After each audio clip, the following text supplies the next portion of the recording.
아비야가 그의 조상들과 함께 노음에 다윗성이 장사되고 그의 아들 아사가 대신하여 왕이 되니 그의 시대에 그의 땅이 10년 동안 평안하니라.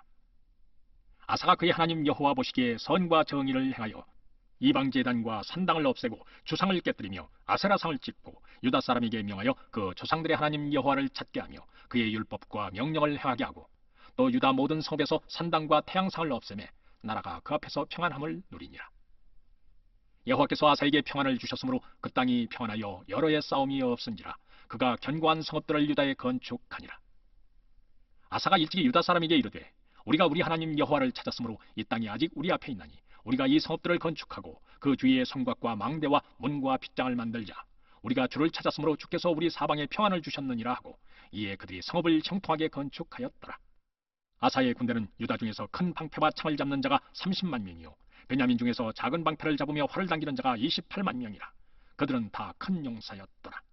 구소 사람 세라가 그들을 치려하여 군사 100만 명과 병거 300대를 거느리고 마레사에 이르매 아사가 마주 나가서 마레사의 스바다 골짜기에 전열을 갖추고 아사가 그의 하나님 여호와께 부르짖어 이르되 여호와여 힘이 강한 자와 약한 자 사이에는 주밖에 도와줄 이가 없사오니 우리 하나님 여호와여 우리를 도우소서.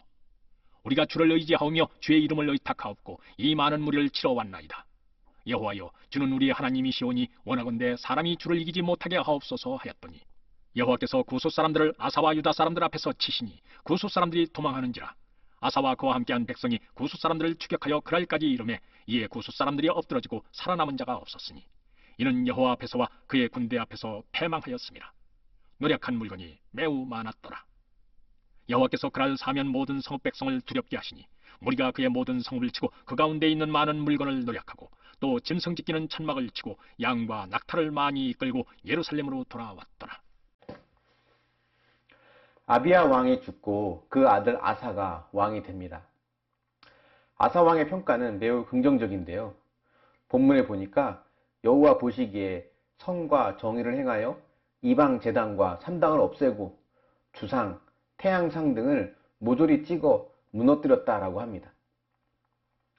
아사 왕이 이런 일을 했다는 것은 남유다 안에 각종 이방 제단과 산당, 주상, 태양상 등이 존재했다는 것을 의미하는 거겠죠. 이미 남유다 백성들의 삶 깊숙이 이방신을 섬기고 우상을 섬기는 모습이 들어와 있었던 것입니다. 이방 제단과 산당을 없앴다고 했는데 이 이방 제단과 산당은 종교적 역할만 하는 곳이 아니었습니다. 은행이나 창고, 또 외교를 담당하는 대사관의 역할도 했었습니다. 그래서 산당을 폐한다는 것은 은행과 대사관을 폐쇄시키는 것과 같은 의미죠. 곧 그것은 주변 국가와의 단절을 의미하는 것이고 경제적으로 매우 큰 어려움을 겪는다는 것을 뜻합니다. 그래서 이것은 또한 지역 종교 세력들의 반발, 또 백성들의 불만을 일으켰을 것입니다. 아마 오늘 우리식으로 표현하면 지지율이 곤두박질 쳤을 거예요. 그래서 많은 왕들은 산당을 폐하지 못합니다. 근데 이런 산당을 폐함으로 생기는 현상들은 겉으로 보기에는 큰 위기인 것처럼 보입니다. 하지만 6절에 보면 하나님께서 아사왕에게 평안을 주셨다라고 합니다. 여러 해 동안 전쟁이 없었고 그 평안의 기간 동안 국가의 내실을 다질 수 있었던 것입니다. 여러분, 진정한 평안은 하나님이 주시는 겁니다. 주변국과 마찰 없이 지내기 위해서 적당히 타협하고 지내면 평안이 유지될 것 같지만 그런 평안은 언제나 깨질 수 있다는 것을 알아야 합니다. 저는 기술검사를 해보면 평화주의자로 나오거든요. 갈등을 아주 싫어하는 스타일입니다. 그래서 저의 관심은 이것이 하나님 보시기에 옳으냐 아니냐가 아니라 이것 때문에 갈등이 생길까 안 생길까입니다. 저는 아사왕처럼 종교 계획을 일으키지는 못했을 것 같습니다. 그냥 좋은 게 좋은 것이라고 생각하면서 적당히 타협했을 것 같습니다. 그러면 사람들에게는 착한 사람이라고, 우리를 배려해주는 사람이라고, 융통성이 있는 사람이라고 칭찬을 들을지 모르겠지만 하나님 보시기에는 악한 자라고 하는 것을 인정할 수밖에 없습니다. 어떤 목사님께서 이렇게 말씀하셨거든요. 착한 것이 곧 악한 것이다 라고 하셨는데 그 말 뜻을 이해할 수 있을 것 같습니다. 여러분은 무엇으로부터 평안을 얻으려 하고 있습니까? 어떤 것만 해결되면 진짜 평안을 얻는다고 생각하십니까? 가난이 해결되면 평안을 얻을까요? 자녀의 문제만 해결되면, 내 건강의 문제만 해결되면 평안이 올 수 있을까요? 진정한 평안이라고 하는 것은 결코 사라지지 않는 평안을 말합니다. 근데 이 평안은 하나님만 우리에게 주실 수 있습니다. 오늘 구절에 보면 구스 사람 세라가 군사 100만 명과 병거 300대를 거느리고 쳐들어옵니다. 전쟁이 난 거죠. 평안이 깨졌을까요? 하나님이 주시는 평안은 아무런 전쟁이 없는 평안이 아니라 전쟁 중에도 누릴 수 있는 평안을 말합니다. 여러분 혹시 전쟁 중에 있습니까? 어떤 전쟁을 치르고 있습니까? 온갖 인간적인 방법으로 해결하려고 애쓰지 마시길 바랍니다. 아사왕은 적국의 절반 정도밖에 되지 않는 군사였지만 이 연약함을 하나님 앞에 인정하고 하나님의 도우심을 구합니다. 진정한 평안은 이때 찾아오는 거예요. 하나님의 도우심을 의지하고 구할 때 하나님께서 일하기 시작하신다는 것을 믿을 수 있길 바랍니다. 근데 아사의 이런 모습은요, 어느 한순간 갑자기 되어지는 것이 아닙니다. 아사왕이 이방 제단과 산당, 아세라 상 등을 없애면서 하나님을 의지했던 그 순종이 있었기 때문에 더 큰 위기에서도 하나님을 의지할 수 있는 힘을 얻게 되는 겁니다. 진짜 믿음은 위기의 순간에 나오는 거예요. 발등에 불이 떨어졌을 때, 큰 사건을 만났을 때 여러분은 어떤 방식으로 대처합니까? 말씀을 묵상하고 기도하면서 하나님께 물으며 방법을 찾고 있는가요?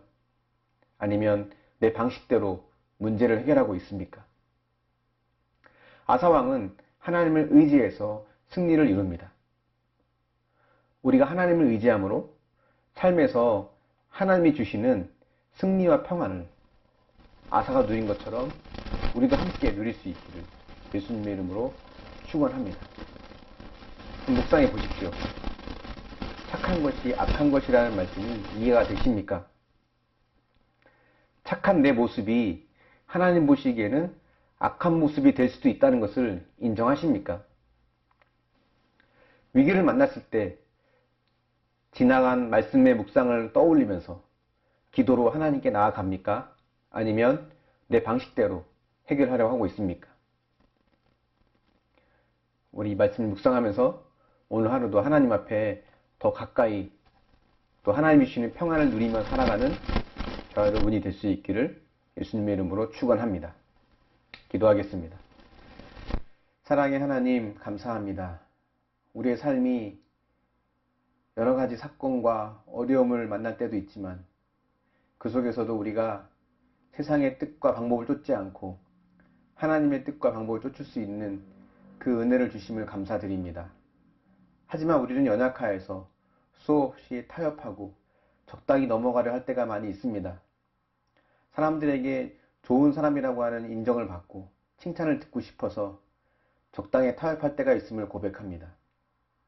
주님, 이것이 착한 것이 아니라 악한 것임을 알게 하여 주시고 겸손하게 하나님의 뜻을 구하며 하나님의 뜻대로 순종할 수 있도록 인도하여 주시길 원합니다.